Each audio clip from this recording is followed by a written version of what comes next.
harcèlement, c'est quelqu'un qui se fait harceler moralement ou physiquement par des insultes ou par des coups, que ce soit au niveau scolaire ou même dans la vie de tous les jours. Personne qui se fait harceler, quoi.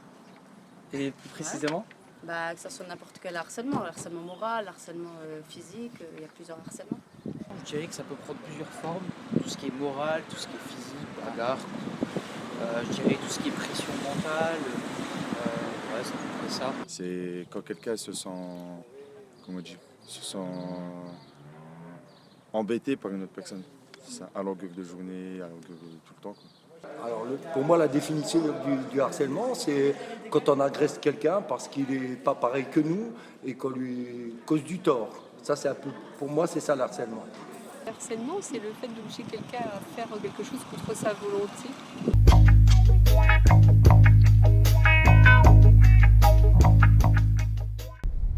Non, pas. Et j'espère ne pas l'être, mais je me laisserai pas faire. Alors témoin, oui, victime, non. Quand j'ai mes enfants qui étaient au collège, j'ai ma fille qui s'est fait harceler, donc j'ai réagi, j'ai porté plainte. Ça se passait dans le milieu sportif. Donc voilà, un jeune qui se faisait harceler par l'entraîneur et qui l'avait mis de côté et qui harcelait psychologiquement, donc aux entraînements, aux matchs. Et le jeune se sentait mal, a mal vécu sa jeunesse et a eu des répercussions sur sa vie future, sa vie d'adulte. Donc il a encore du mal à vivre une vie normale à cause de ça. Et c'est vrai que moi, quand j'étais jeune, c'était assez choquant. Bien sûr, de l'harcèlement moral au travail. Mais j'ai même pas eu le courage d'aller voir qui que ce soit. Et les seules personnes que j'ai été voir, il n'y a personne qui a voulu m'écouter.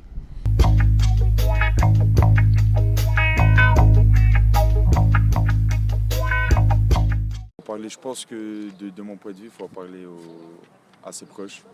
En premier à ses proches, et si ça continue, en parler à la police. Moi je pense qu'il faut tout de suite signaler, pas forcément intervenir directement, ça peut avoir très fâcheuses conséquences, sauf si c'est vraiment grave, j'entends par là une blessure. Mais je pense qu'il faudrait signaler si la personne victime ne le fait pas elle-même. Parce que moi je trouve que s'il faut agir, c'est quelque chose qu'il ne faut pas laisser passer. Et ça peut aller dans des proportions graves. Soit si c'est des collégiens, on parlait à la conseil d'éducation ou au directeur, on parlait aux parents. Si c'est nous-mêmes, porter plainte afin que cela cesse. C'est celle qui est en dessous.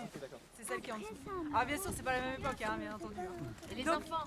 Pardon. Je pense que la première chose, c'est d'en parler. Et après, il y a des associations qui existent. Il y a des gens qui sont là pour ça, des psychologues. Voilà, tout un système qui est mis en place en France qui aide ces personnes. C'est dur quand même. L'harcèlement peut rendre quelqu'un agressif. La personne à la base, si elle n'était pas agressive, à force de la harceler tout le temps, elle peut devenir agressive, quoi. Moi je pense qu'il faut beaucoup parler avec ses enfants déjà, et puis les enfants il faut leur apprendre à dire aux parents ce qui se passe.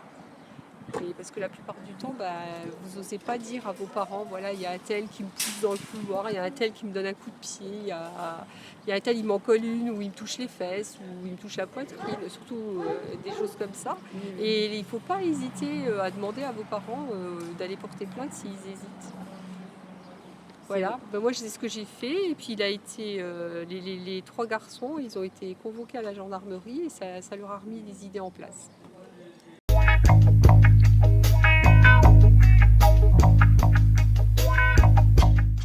Il faut pouvoir le traiter déjà à la source et surtout immédiatement et pas laisser le problème aller comme ça et le garder au fond de soi et le garder pendant des années et après on se dit ça fait 10 ans, j'en parle que maintenant. Je pense que la meilleure solution c'est d'en parler immédiatement après les faits ou les actes et pouvoir trouver du soutien comme je l'ai dit tout à l'heure dans la famille et dans les associations ou chez les docteurs. Essayer de sensibiliser les gens peut-être par rapport aux médias, mais chose qui est déjà faite et je pense que ça ne fonctionne pas. Donc il faudrait peut-être trouver une autre solution, mais laquelle là, je ne sais pas. Pas la médiation, il faut en parler, il faut mettre des moyens, surtout il faut discuter et les personnes qui vivent l'harcèlement, ne pas hésiter à en parler autour d'eux, quoi.